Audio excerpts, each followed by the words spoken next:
जय सिया राम सभी को। रामचरितमानस किष्किंधा कांड दोहा संख्या 8, जहां पर बाली का वध हो चुका है। बहु छल बल सुग्रीव कर किय हारा भय मानी, मारा बाली राम तब हृदय माज तरतानी। ठीक है। यहाँ पर जो कथा को पढ़ते समय ऐसे लग रहा है कि भगवान राम ने बाण चलाकर बाली का वध किया। और इसके पहले की चौपाई में लिखा है कि बिटप ओट देखहि रघुराई। तो बाली को उसके दुष्कर्म मार रहे हैं। परंतु भगवान के सामने होने पर उसने बहुत दुष्कर्म किए हैं। हो सकता है उसको उससे अधिक बलशाली कभी कोई मिल जाता और उसके द्वारा भी वो मारा जा सकता था। मृत्यु तो सबकी निश्चित है, लेकिन भगवान उसके क्षेत्र में है, उसके पास है, सम्मुख नहीं है। तब भी उसको ये कृपा भगवान की मिली कि उसे भगवान के हाथों मृत्यु प्राप्त होने का सुंदर अवसर मिला। और अगर आप लोगों ने जो सुना है वीडियो, तो उसमें इस बात का जिक्र किया है, वरना शॉर्ट में हम बता देते हैं कि बाली को वरदान था कि जो भी उसके सम्मुख आएगा, आधा उसका आधा बल बाली को मिल जाएगा। तो अब चाहे जिस तरह का बल हो, वो सब बाली में चला जाएगा। यद्यपि भगवान ने सुग्रीव को सब कुछ सिखा के भेजा और वो छल बल से लड़ रहा है, यानी उसके पास बुद्धि का बल भी है। कब कौन सा दांव, कौन सा पेंच लगाना है, वो भी उसकी समझ में आ चुका है। शारीरिक बल भी है, आत्मविश्वास भी है। लेकिन वो हृदय में क्यों हार गया? क्योंकि उसे ये भी पता है कि भगवान ने जो मुझे बल दिया है, वो आधा तो इसके भीतर जा ही रहा है। अब भगवान क्यों सम्मुख नहीं आते हैं? सुग्रीव दोनों एक समान है। सुग्रीव और बाली दोनों को भगवान ने कहा कि भाई मेरे लिए तुम दोनों समान हो, पर मेरे सम्मुख जो आएगा वो वही होगा जिसका मन निर्मल होगा, वरना सम्मुख नहीं आएगा। या सम्मुख आते ही उसके मन का जो मैल है वो साफ हो जाएगा, खत्म हो जाएगा। भगवान के सम्मुख दोनों, भगवान ने दोनों तरह की कथा में बात आती है कि जिसका मन निर्मल है वो भगवान के सम्मुख पहुंच सकता है, या किसी भी परिस्थिति से, किसी भी भगवत कृपा से, संतों की कृपा से या अपने पुण्य कर्मों से जीव भगवान के सम्मुख पहुंचा तो मन मैला होते हुए भी वो मैल दूर हो जाता है। अब यदि भगवान के सम्मुख भगवान के सम्मुख बाली आता, तो भगवान बाली को भी वही सब प्रदान करते जो उन्होंने सुग्रीव को प्रदान किया। और बाली को तो वैसे ही मिल जाता, भगवान देते या न देते, उसको वैसे ही मिल जाता। तो यहाँ पर भगवान छुपे हुए हैं, उसके सामने नहीं है। तो कथा यही बताती है कि जो दुष्कर्म है, जो अत्याचार है, जो अभिमान है, घमंड है, ऐसे लोगों को भगवान अपना किसी भी तरह का बल कभी प्रदान नहीं करते। तो मन कैसा है, ये बहुत महत्वपूर्ण है ये जानने के लिए कि हम अगर भगवान के दर्शन करने जा रहे हैं तो पहले अपना मन तो चेक कर ले कि हमारे मन में किसकी दशा है, बाली की है कि सुग्रीव की है। दोनों में लोभ भी है, दोनों में स्वार्थ भी है, दोनों में इच्छाएं भी हैं, पर भाव कैसा है, तो उस हिसाब से ही हमें भगवान की कृपा प्राप्त होगी। आगे लिखते हैं गोस्वामी जी की परा बिकल मही सर के लागे, पुनि उठ बैठ देख प्रभु आगे।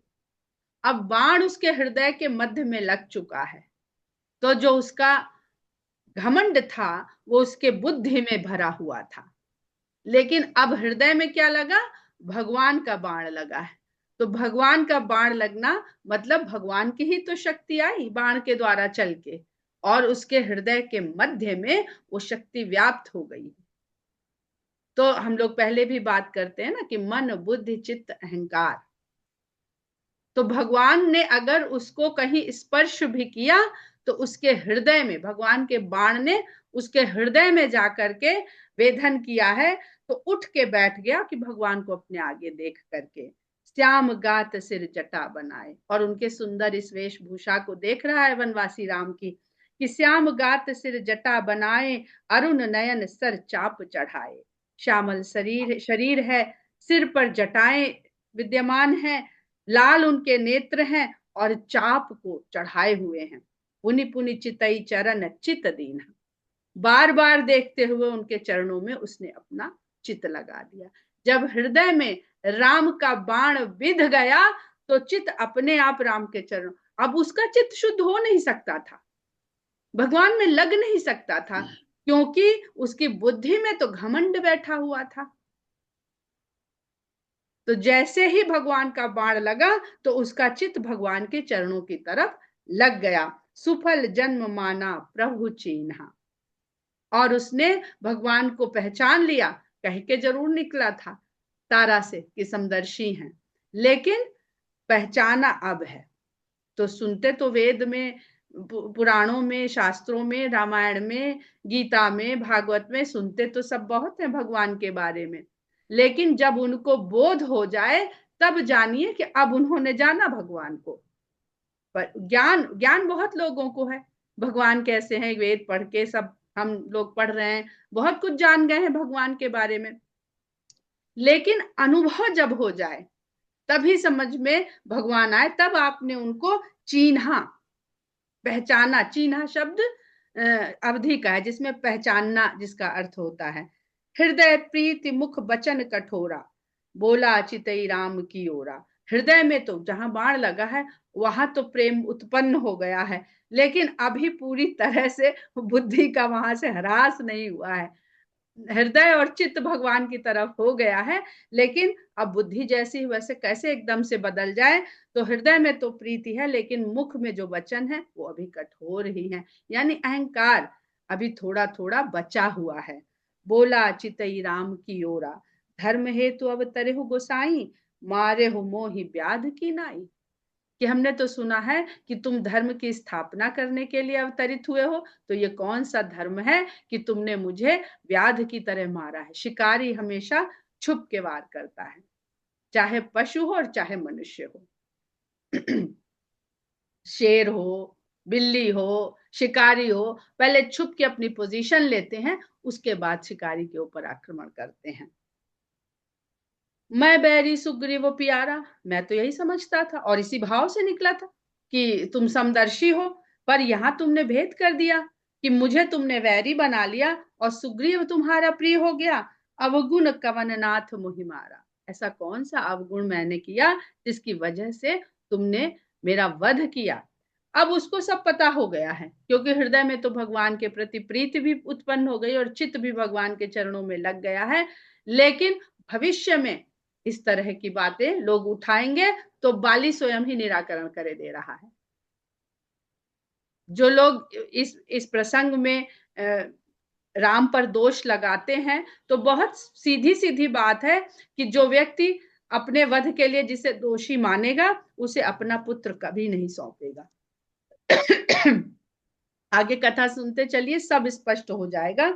तो मैं बैरी सुग्रीव प्यारा, अवगुण कवननाथ मोहिमारा, तो यानी वो ये जानता है कि मैं अपने अवगुणों के कारण मरा हूं, तो वो अवगुण भी बता दो ताकि भविष्य में लोगों को पता रहे कि अगर तुम्हारे भीतर ऐसे अवगुण हैं तो तुमको दंड मिलेगा ही मिलेगा। तो भगवान कहते हैं कि अनुज बधु भगिनी सुतनारी, भगवान ये उसको स्पष्ट करते हैं कि तुम्हारे दुष्कर्मों ने तुम्हें मारा है, मैंने तुम्हें नहीं मारा है। मैं तो ये जो वृक्ष था जिसके पीछे मैं छुपा था वो तुम्हारे कर्मों का वृक्ष था। अनुज बधु भगिनी सुतनारी, छोटे भाई की पत्नी, बहन, पुत्र की स्त्री यानी पुत्र वधु, सुन सठ कन्या समयचारी, और कन्या, ये मूर्ख, ये सब चारों एक समान है। देखिए फिर चार की बात आती है। इन्हीं कुदृष्टि बिलोकई जोई, ताहि बन्हे कछु पाप न होई। जो कोई इन चार स्त्रियों के ऊपर बुरी नजर डालता है, कुदृष्टि डालता है, उसका वध करने में तो कोई पाप होता ही नहीं है। मूढ़ तो ही अतिशय अभिमाना, नारी सिखावन करसि न काना। हे मूर्ख, तुझे अत्यधिक अभिमान था, तेरी पत्नी ने तुझे सीख भी दी, लेकिन तूने कान नहीं दिया। अब जो कल स्त्री की बात हो रही थी, देखिए यहाँ पर विवेकशील बुद्धिमती कौन है? तारा है। तारा ने उसे विवेकपूर्ण बात कही है, और भगवान की जो तारा से वार्तालाप होगी वो भी बड़ी सुंदर वार्तालाप है। वो किसी जो कह देते ना कि उन्होंने कह दिया कि इसको तो बुद्धि नहीं है, इसको तो मुक्ति का साधन नहीं है स्त्री को, इसको तो कोई शास्त्र और इसका ज्ञान करने का अधिकार नहीं है, ये तो बस संसार में सृष्टि के संचालन के लिए और जनन के लिए ही है। वहां पर भगवान राम तारा को कैसा उपदेश देते हैं ये हम लोग आगे पढ़ेंगे। तो कहते हैं, मम भुज बल आश्रित ते ही जानी, मारा चाहसी अधम अभिमानी। तुझे तो बड़ा ज्ञान हो गया था, और तुझे ये जब पता हो गया कि सुग्रीव मेरे आश्रित है, तब भी तूने मम भुज बल आश्रित ते ही जानी, मारा चाहसी अधम अभिमानी। फिर भी तेरा घमंड तुझसे नहीं छूटा, और तू उसको मारना चाहता था। सुनो राम स्वामी सन चल न चातुरी मोर। अब चतुराई क्या थी? कर्म भी उसने बुरे किए, और ये भी जान लिया कि वो भगवान की शरण में है। वो उसने कहा ना कि मैं जानता हूं वो भगवान है, भगवान क्यों मारेंगे मुझे? तो ये चतुराई करी उसकी बुद्धि ने। तो हम अपने आप को जस्टिफाइड करते हैं ना अपनी बुद्धि के द्वारा ही। अच्छा, हमसे ये गलती हो गई, नहीं इसमें गलती क्या है, जो जैसा करे उसके शठे साठ्यम समाचरित, ये सब कह के हम लोग तरह तरह से अपने को जस्टिफाइड करते बुद्धि के द्वारा। तो कहता है कि स्वामी के संग मेरी चतुराई चल नहीं पाई, क्योंकि स्वामी बना लो पर कर्म पीछा नहीं छोड़ेंगे। कर्म जो किए हैं उसका दंड तो भुगतना ही पड़ेगा। प्रभु अजहू मैं पापी, अंत काल गति तोर। अब ऐसे शरणागत भाव में आता है कि भगवान ने उससे कहा, मारा चाह से अधम अभिमानी, हे नीच अभिमानी, फिर भी तूने उसे मारना चाहा। तो कहता है कि अंत समय में मुझे आपके द्वारा ऐसी गति मिली कि आप मेरे सम्मुख हैं। अब सम्मुख है ना, अब सम्मुख है बाली। तो कहते तो भी क्या मैं पापी हूं? अब आप मेरे को तो सब आधा बल सबका मिल जाता है, और आप तो निर्मल हैं, तो जो भी निर्मलता आपकी है वो तो सब मुझे मिल गई, आधी उसमें से। तो भी क्या मैं पापी रह गया? प्रभु अजहू मैं पापी, अंतकाल गति तोर। सुनत राम अति कोमल वाणी, बाली शीस पर से निज पानी। जब भगवान ने उसकी ये मधुर तुम वाणी को ऊपर ही ना आती हो क्या? अच्छा। हाँ। ये कोमल वाणी सुनी, तो बाली के शीश पर भगवान ने अपना हाथ फेरा। बिल्कुल उन्होंने कहा ना कि बाली और सुग्रीव तुम एक से हो, तो जब वो पिट के आए थे उनके शरीर पे हाथ फेर के उनकी पीड़ा हर ली थी, तो अभी जब ये इनके सम्मुख आ गए तो इनके ऊपर कहाँ भेद किया उन्होंने। बाल इसी से पर से निज पानी, और उनसे तो खाली पीड़ा हरी थी, इनसे कहते हैं अचल करऊं तनु राखहु प्राणा, बाली कहा सुन कृपा निधान। हाथ फेरते हुए कहते हैं कि कहो तो मैं तुम्हारे प्राणों को अभी अचल कर दूं और तुम्हारे इस शरीर को बचा लूं। तो बाली कहता है कृपा निधान, मेरी भी बात सुन लीजिए। जन्म जन्म मुनि जतन कराही, अंतराम कही आवत नाही। ऋषि मुनि जन्मों जन्मों यत्न करते हैं और कराते हैं, लेकिन अंत समय में मुख से राम नहीं आता है, मुख में राम नहीं आता है। जासु नाम बल शंकर काशी, देत सबहि समगति अविनाशी।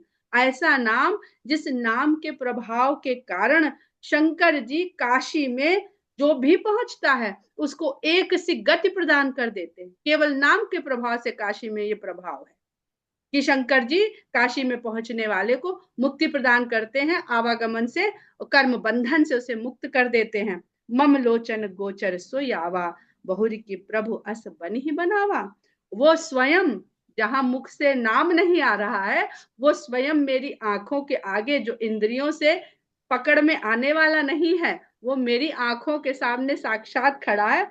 अब मैंने प्राण मांग लिए, रखवा लिए, बचा लिए, तो फिर ऐसा बानाबंत कब बनेगा कि हम और आप सामने होंगे और मेरा अंत समय होगा। तो यहाँ पर बहुत सुंदर बात बाली कहता है और बहुत सुंदर छंद है यहाँ पर कि सो नयन गोचर जास गुण नित नेति कही श्रुति गावही जित पवन मन गो निरस करि मुनि ध्यान कब हुक पावही मोहि जानी अति अभिमान बस प्रभु कहे राखु शरीर रही अस कवन सठ हट काट सुर तरु बारी करी बबू रही। कहते हैं जिसको वेद बार बार बताता है, व्याख्यान करता है उसका और नेति कह देता है कि सब कुछ भगवान के बारे में बता रहे हैं पर फिर भी कह नहीं पा रहे हैं पूरा। जिसको नेति कह देता है श्रुति गाते हुए, वो मेरे नैनों के आगे स्वयं उपस्थित है और जिसका किंचित मात्र कभी कभी जरा सा दर्शन ऋषि मुनि करते हैं जब वो पवन के गति वाले मन को साधते हैं और अपनी इंद्रियों को नीरस कर लेते हैं, यानी सारे विषय रसों से खींच लेते हैं, गो नीरस, इंद्रियों को नीरस बना लेते हैं और फिर ध्यान लगते हैं तो कहीं कभी किसी को आपकी जरा सी झलक मिलती है मोहिजा। और आप जानते हैं कि मैं तो महाभिमानी हूं। जब ऋषि मुनियों को जरा सा कभी कभी होता है जन्मों साधने के बाद, तो वो भगवान जानते हैं कि मैं तो अभिमानी हूं और मेरे सामने तभी भी पता नहीं क्या था कि मेरे सामने आप उपस्थित हैं और हमसे कह रहे हैं कि इस शरीर को रख लो। ऐसा कौन मूर्ख होगा जो इसका हट करेगा कि कल्प वृक्ष को काट दो और चलो बबूल की बाग लगाते हैं, बबूल वृक्षों में। तो शरीर तो कष्ट देने वाला है और मेरे इस प्रकार प्राण निकल रहे हैं, तो मैं इतना मूर्ख नहीं हूं। ज्ञानी तो है ही वो, पर अभिमान अब जा चुका है। अब नाथ करी करुणा बिलो कहु देहु जो बर मांगहु जेहि जोनि जन्मऊ कर्म बस तह राम पद अनुरागऊ यह तनय मम सम विनय बल कल्याण प्रद प्रभु लीजिए गहिबाह सुर नर नाह आपन दास अंगद कीजिए। तो कहते हैं नाथ अब करुणा कर ही है, मुझे अपने सामने आपने अंत समय में दर्शन दे करके मेरी इतनी सुंदर गति करी है, तो एक वरदान मेरे मांगे मुझे दे दीजिए कि जिस भी जन्म में मैं कर्म के वशीभूत होकर के जब शरीर पाऊं, इस शरीर को मत लीजिए, मत दीजिए, ये शरीर मुझे नहीं चाहिए। लेकिन वो जानता है कि जैसे कर्म जीवन भर किए हैं तो कभी ना कभी तो किसी ना किसी समय फिर मैं जन्म पाऊंगा। तो कहता है जब भी जन्म पाऊं तो आपके चरणों में प्रेम मुझे बना रहे, ये वरदान मुझे दीजिए।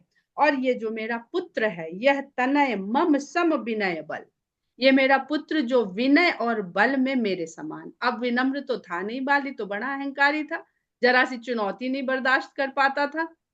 लेकिन इस समय उसकी क्या अवस्था है, वो उस अवस्था के कारण वो सब चला गया, उसका अभिमान घमंड, वो विनम्र हो गया। तो इस समय वो विनम्र भी है, बलशाली भी है। तो कहता है मेरा पुत्र मेरे ही समान विनम्र और बल में है, तो इसको हे कल्याण प्रदान करने वाले प्रभु, ये बाह पकड़ के अपने हाथ से अंगद की बाह पकड़ के भगवान के सुपुर्द करता है और कहता है ये लीजिए मेरा पुत्र अंगद, और हे नाथ इसे अपना दास बना दीजिए, मेरे शरीर को अब आप यहाँ से जाने दीजिए। बहुत सुंदर प्रसंग है।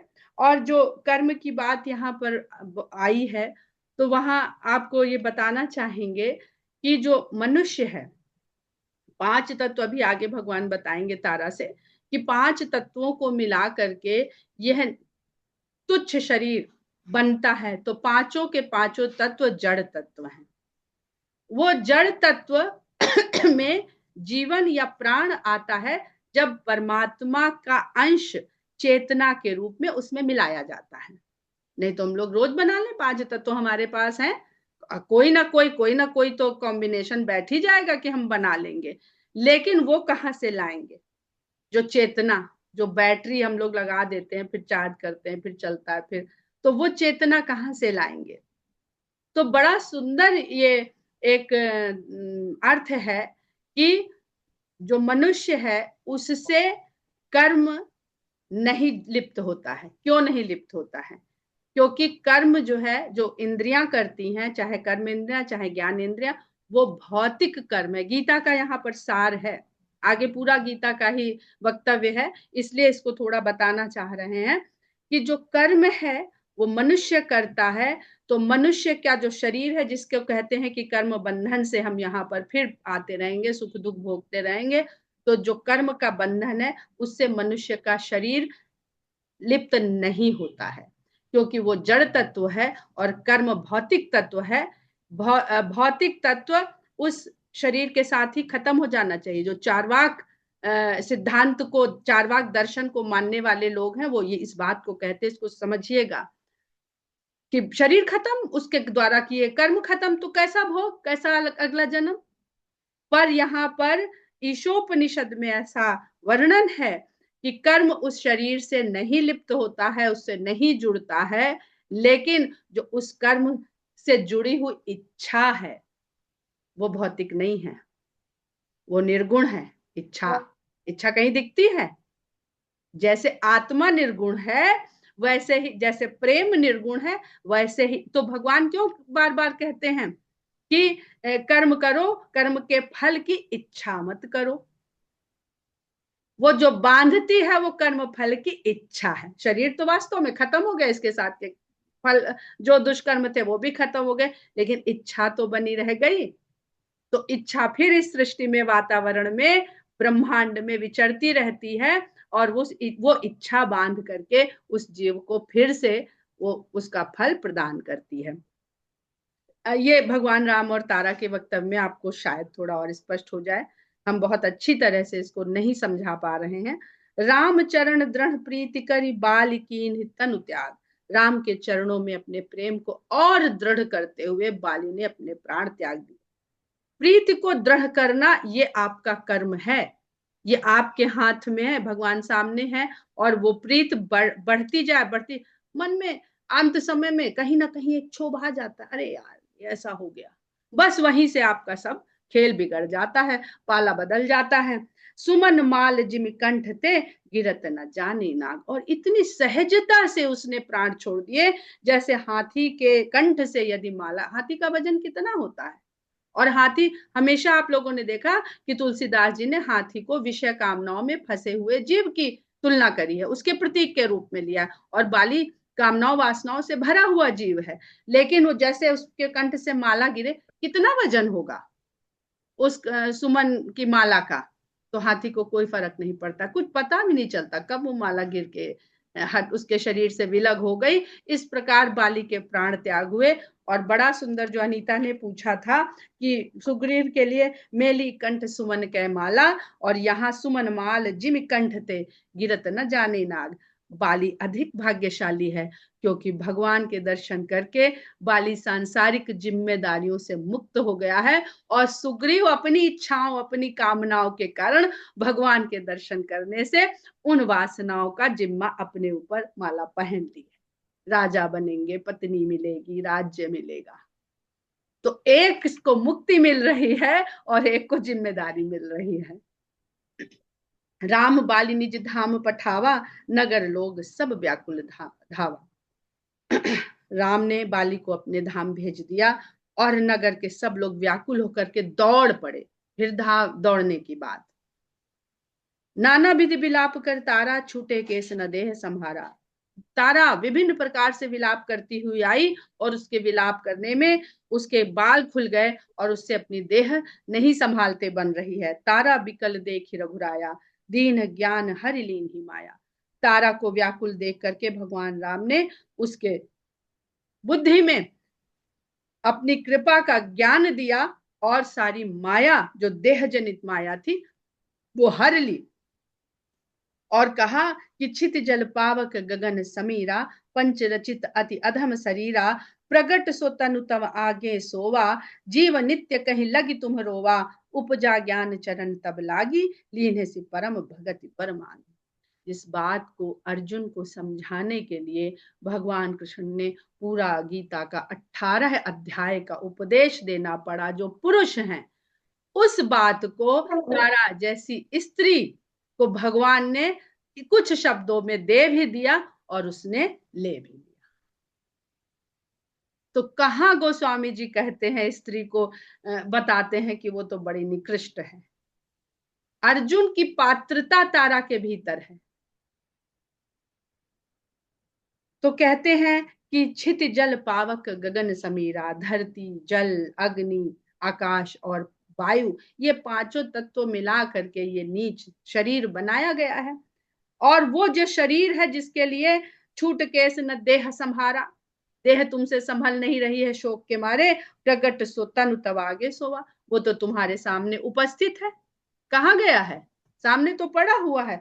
सोता है बाली तो तुमने हजारों बार ऐसा सोता हुआ इसे देखा होगा, वैसे ही तो सोया हुआ पड़ा है। और जीव नित्य कही लगी तुम रोवा। अगर तुम ये कहोगी कि भाई इसके अंदर वो जीव तो अब है नहीं, प्राण तो अब है नहीं, हम तो उसके लिए रो रहे हैं, हम शरीर का क्या करेंगे, तो वो तो नित्य है, फिर जो नित्य है उसके लिए क्या रोना। तो तुम्हें शरीर सत्य लगता है तो भी रोने की आवश्यकता नहीं है, और अगर जीव नित्य लगता है तो रोने की कोई आवश्यकता ही नहीं। पूरा गीता का ज्ञान है यहाँ पर।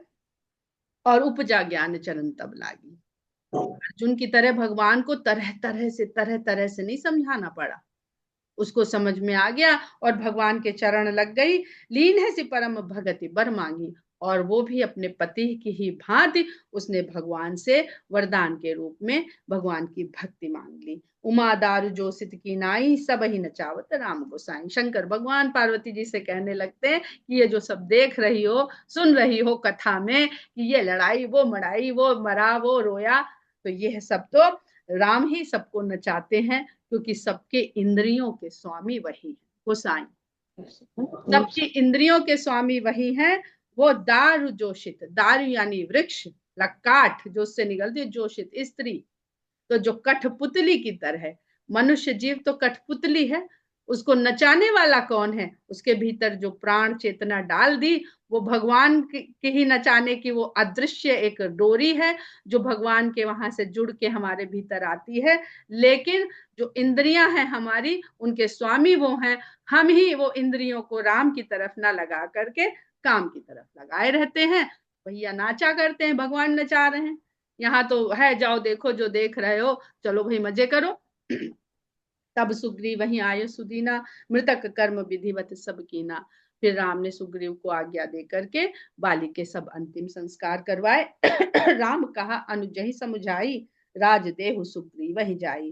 फिर राम ने अनुज लक्ष्मण से समझा कर कहा कि सुग्रीव को राजकाज सौंप कर आओ, राज्याभिषेक करवाओ इनका। रघुपति चरण नाई करी माथा, चले सकल प्रेरित रघुनाथा। राम के चरणों में मस्तक नवा करके राम की प्रेरणा से सब इस कार्य को करने के लिए चल दी। लक्ष्मण तुरत बुलाए पुरजन विप्र समाज, राजुदीन सुग्रीव कह अंगद कह जुबराज। लक्ष्मण ने तुरंत नगरवासियों को बुलाया, ब्राह्मणों को बुलाया, समाज को बुलाया, और सुग्रीव को राज देकर अंगद को युवराज पद उसी समय प्रदान कर दिया, कि आगे सुग्रीव की नियत डोल न जाए और अंगद से युवराज पद छीन न ले। तो उन्होंने पहले ही उसको निश्चित कर दिया। उमा राम समहित जगमाही, गुरु पितु मातु बंधु प्रभु नाही। शंकर भगवान कहते हैं पार्वती जी से कि हे उमा, इस संसार में भगवान राम के तरह कल्याणकारी ना तो गुरु है, ना माता है, ना पिता है, ना बंधु है, और ना कोई स्वामी है।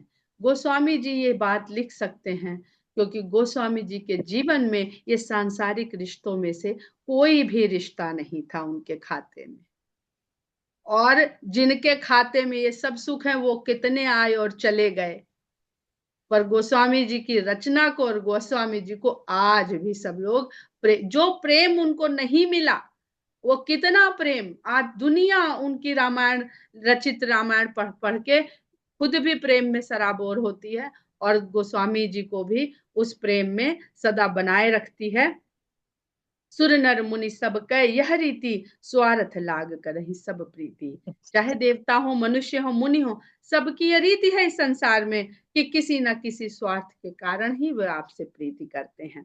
बाली त्रास व्याकुल दिन राति, तन बहुब्रन चिंता जर छाती। जो बाली के संकट से दिन रात व्याकुल रहता था, और जिसके शरीर पे बाली के दिए हुए घाव सदा बने रहते थे, और उसका हृदय चिंता से जला करता था। सुग्रीव के तन और मन दोनों पे बाली के दिए हुए घाव थे। कल्पना करिएगा आप लोग, तब उसका समझ में आ जाएगा कि बाली को, सुग्रीव को कितनी त्रास रही होगी। बगल में ही छुप के रह रहा है और सब देख रहा है और जान रहा है कि किस प्रकार उसकी पत्नी, और राज्य से तो उसको मोह नहीं था, पर पत्नी जिसको वो चाहता था वो बाली के संरक्षण में बाली की पत्नी बन के उसको वहां रहना पड़ रहा है। सोई सुग्रीव कीन्ह कपिराऊ, ऐसे पीड़ित चिंतित भीर सुग्रीव को भगवान ने कपिराज बना दिया। अति कृपाल रघुवीर सुभाऊ, जानतहु अस प्रभु परिहरहि, काहे न विपत जाल नर परहि। ऐसे भगवान को भुला करके जो मनुष्य इस संसार में लिप्त हो जाता है, तो वो भला क्यों नहीं विपत्तियों के जाल में घिरेगा। पुनि सुग्रीव वही लीन बुलाई, बहु प्रकार नृप नीति सिखाई। फिर भगवान ने सुग्रीव को बुलाया और उन्हें बहुत तरह से राजा के धर्म, राजा की नीतियां सिखाई। कह प्रभु सुन सुग्रीव हरीसा, पुर न जाऊं 10 बरीसा।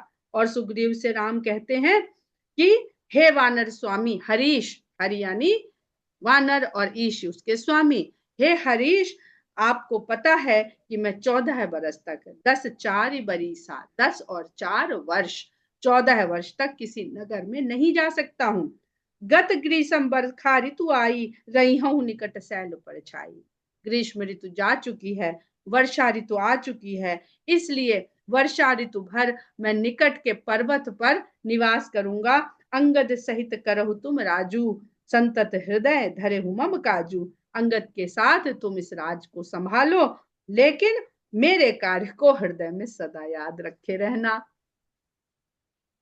ये इस पे चर्चा करेंगे, बहुत सुंदर चौपाई है ये। जब सुग्रीव भवन फिर आए, राम ऊपर बरसन गिरि पर छाए। सुग्रीव लौट के अपने भवन में आ गए, जो उनका राजमहल था, और राम प्रवर्षण पर्वत पर छा गए। इतना सुंदर चौपाई, इसकी हम लोग कल चर्चा करेंगे, बहुत ही सुंदर चौपाई है। राम ऊपर वर्षण गिरि पर छाए, प्रथम ही देवन गिर गुहा, राख्यों रुचिर बनाई। फिर गुफा आ गई, किष्किंधा कांड में गुफाएं गुफाएं हैं। प्रथम ही देवन गिर गुहा, उस प्रवर्षण पर्वत पर देवताओं ने पहले ही एक गुफा बना करके रखी थी, बहुत सुंदर गुफा बना करके रखी थी कि राम कृपा निधि कछ दिन वास कर हिंगे आए। उनको पता था कि कृपा निधि राम यहाँ आएंगे और इसमें थोड़े दिन वो वास करेंगे।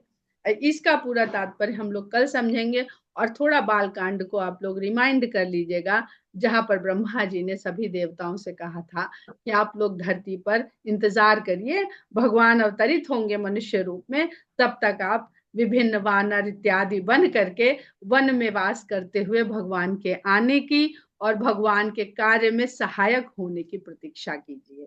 जय सिया राम। जय सिया राम।